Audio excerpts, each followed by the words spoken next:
রাত যত গভীর হয় কারণ বাজারে ব্যস্ততা ততই বাড়ে। এই বাজারে বিভিন্ন অঞ্চল থেকে রাত হলেই ট্রাকে করে পণ্য আসতে শুরু করে।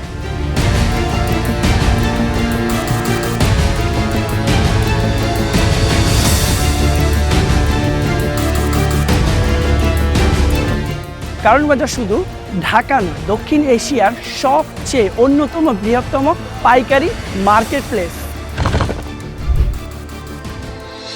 1700 শতাব্দী থেকে এই এলাকায় বাজার ছিল।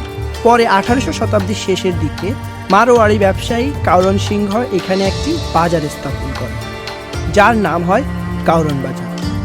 বর্তমানে ঢাকা উত্তর সিটি কর্পোরেশনের অধীনে কাউরন বাজারে 4টি মার্কেট রয়েছে। 24 বিঘা জমির উপর বিস্তৃত এই বাজারে 1790টি স্থায়ী দোকান এবং 180টি অস্থায়ী দোকান রয়েছে।